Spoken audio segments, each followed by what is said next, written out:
So how did Sheduer Sanders fall as far as he did in the NFL draft?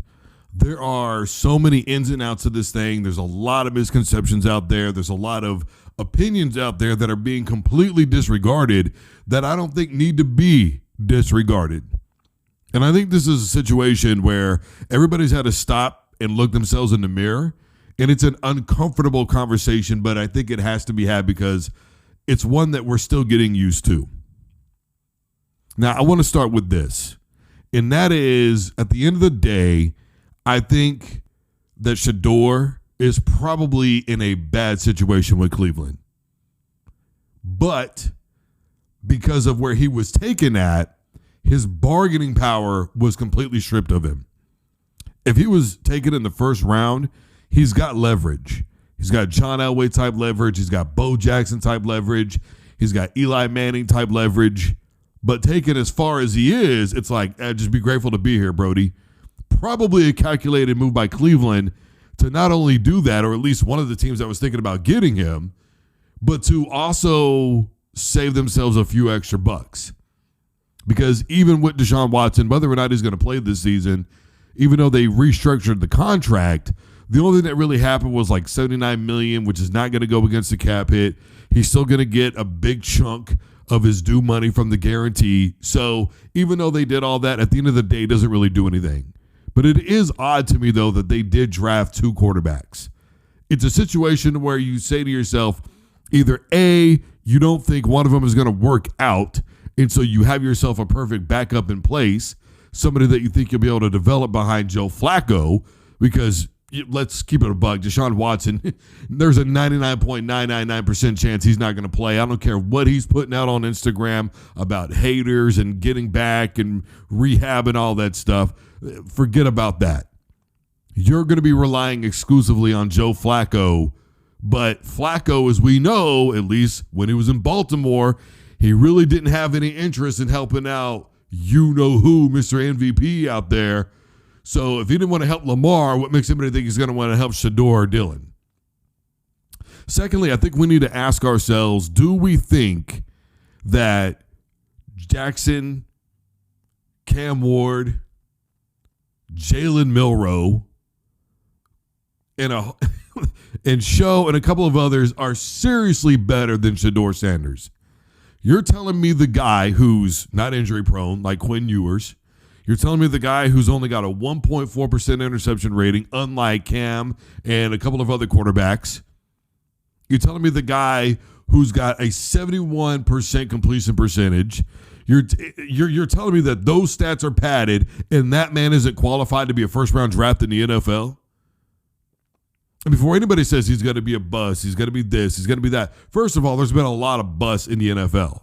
And some of them because they've been put in some very bad situations. Only a few quarterbacks have come into mediocre or bad situations and completely turned it around, i.e., Donovan McNabb. Whether anybody likes it or not, that team was sorry until he showed up.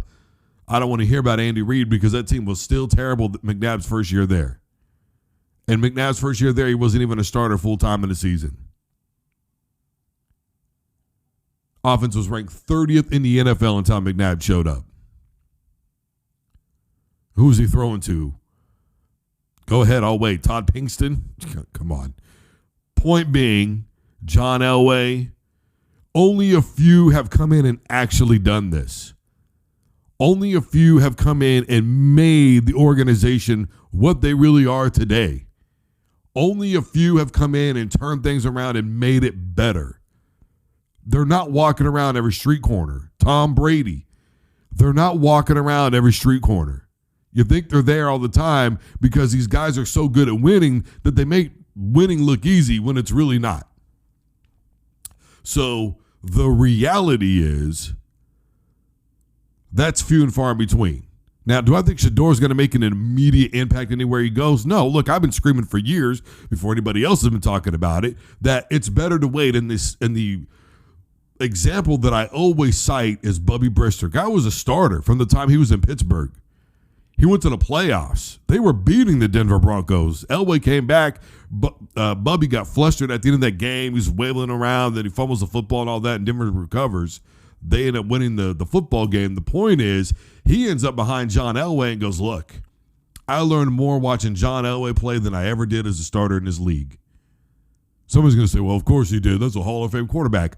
Imagine if he had been behind him for just 1 year. Look at Patrick Mahomes behind Alex Smith, not a Hall of Fame quarterback, for 1 season. Look what it did for him.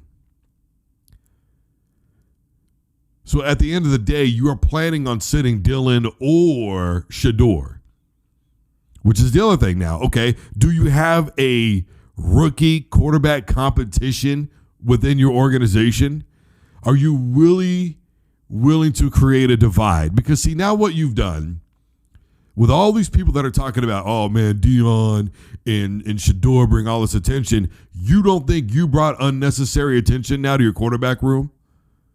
You don't think that you've taken a poor strategy here by drafting 2 QBs? You don't think you've taken a poor strategy by keeping Joe Flacco, who's been a turnover nightmare? You don't think you've taken a poor strategy with the way that you've handled this Deshaun Watson situation? The amount of money that you're into him for? At the end of the day, nobody's going to take responsibility for what's going on right now in Cleveland.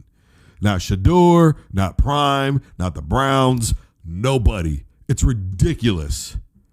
It's absolutely ridiculous.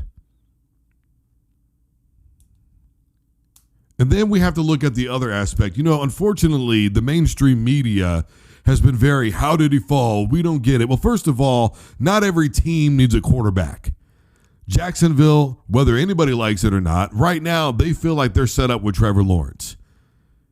The Chargers aren't going to draft him, because if you do, then you're moving on from Justin Herbert, which it would be a little bit late in the game to do that, unless you're going to get some sort of trade for him. You've literally done nothing.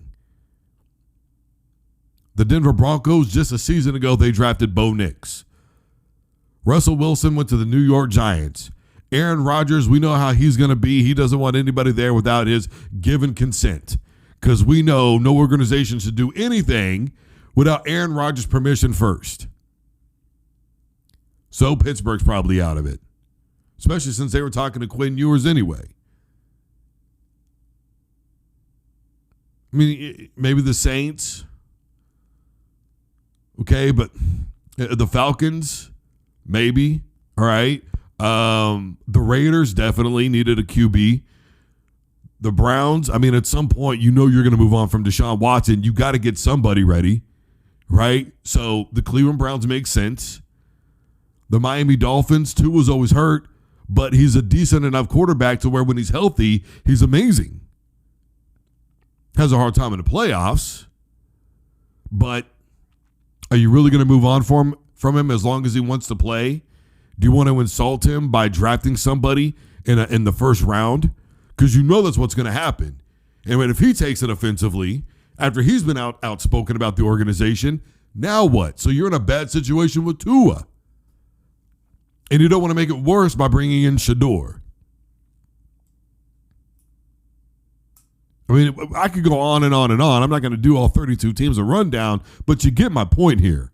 There's really only a few football teams that really need Sheduer, and then stylistically, is it going to work out? Well, me personally, I think Sheduer fits in any offense. I think anybody that can navigate with what is the 77th worst offensive line in all of college football and have the type of numbers that he did, I think is going to be just fine. I think anybody that has the worst ranked offensive line in the NFL when it's plays for 3 seconds or longer and put up the kind of numbers he did is going to be just fine. You know he's careful with the football. You know he's got excellent ball placement. You know he's got a very strong arm. So what's the problem? Is it really Prime? Look, anybody who says that the issue is Prime, I'm going to say I'm 50-50 on it. Because, you know, there were rumorville out there and tweets out there of Prime going, look, these are the teams we're looking at. Our guys don't want to play in cold weather when they go to the NFL. Come on, man. You know they want to play in warm weather. You know, we're thinking about the Raiders. We're thinking about this team. You know, the Dallas Cowboys, they weren't going to take anybody because, look, they just got all that money that they gave to Dak.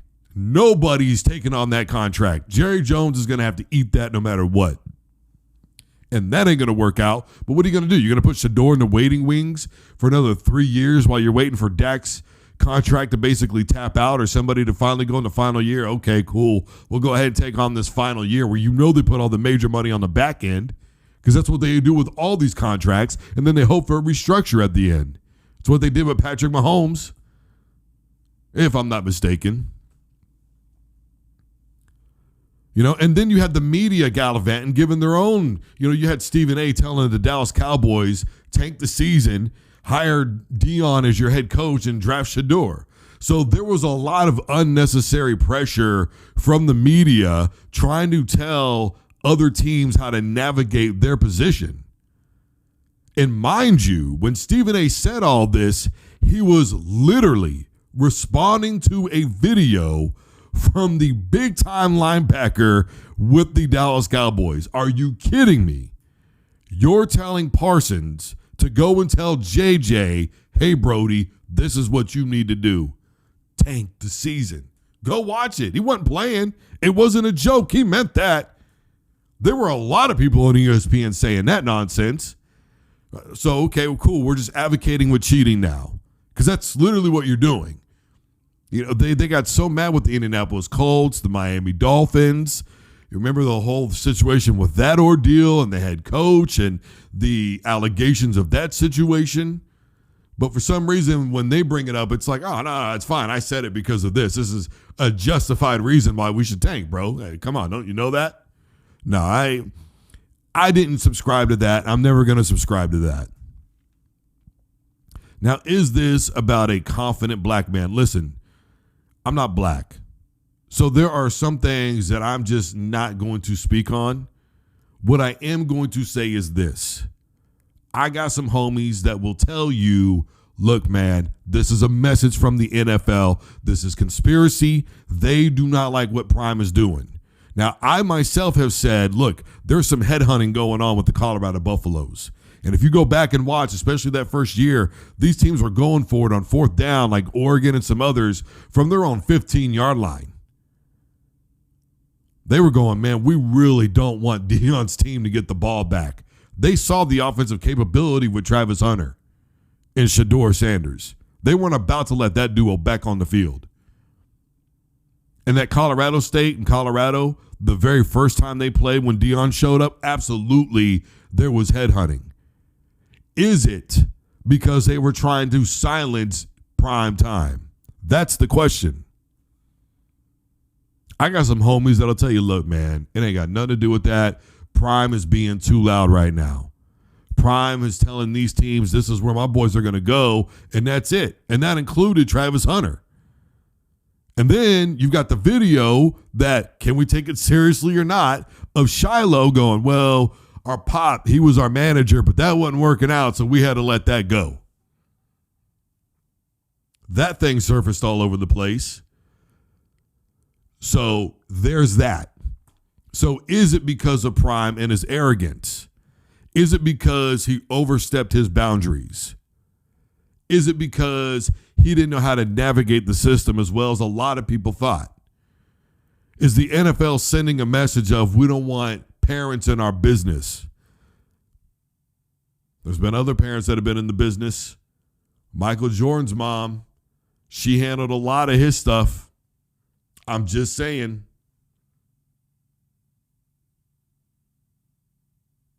At the end of the day, there are a lot of what ifs. But here's where we are now. Two quarterbacks are going to be vying for a position that is not on the practice squad with the Cleveland Browns. Joe Flacco is probably going to see the majority of the season. But when Cleveland, and they just, let's not forget, they just signed Myles Garrett to a big deal. So they're in debt with Watson. Now they're in debt with Myles Garrett.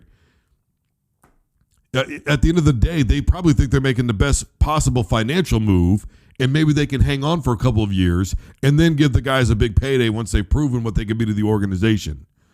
I, for one, don't think Sheduer was being a loudmouth, which is my final thing on this, and that is, if you are going to say something like, hey, this kid doesn't take any responsibility for himself, This kid doesn't do anything with the team. This kid is a loudmouth. He's a showboat. He's arrogant. He's cocky, and I don't like him. If you're going to say it with your chest, then say it with your chest so we know who you are. Stop being anonymous. Grow a pair and say, look, it was me that said it. It was me. I did it. And I'll tell you why I did it. And I'm going to reiterate it, and I'm going to stand by it. At least I'd have respect for you. Whether you were running your mouth or not, it wouldn't matter. I would respect the fact that you wanted to just come out and say it instead of hiding behind whatever you were hiding behind. Your anonymity means nothing to me right here.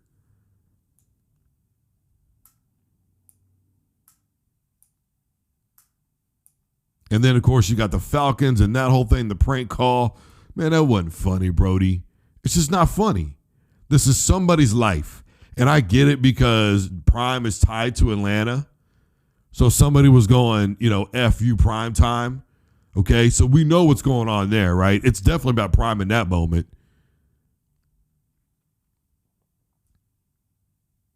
I think for me, the main thing is we don't get to disregard anybody's feelings right now. I think we take all the information into account. And I think that we don't worry about what percentage the league is of black men. I think what we worry about is each individual situation as such. To make it clear, every individual situation should be treated as that, an individual situation, and not lumped into one thing so that way we can feel better about ourselves. I'm just saying. All right, everybody, I am Drew Duncan. Facebook, Twitter, and Instagram is all at Drew Duncan Radio. I'm wherever you're listening to podcasts. Simply tell your device to play the Drew Duncan Sports Show. Everybody stay safe and have a wonderful rest of your night and or day.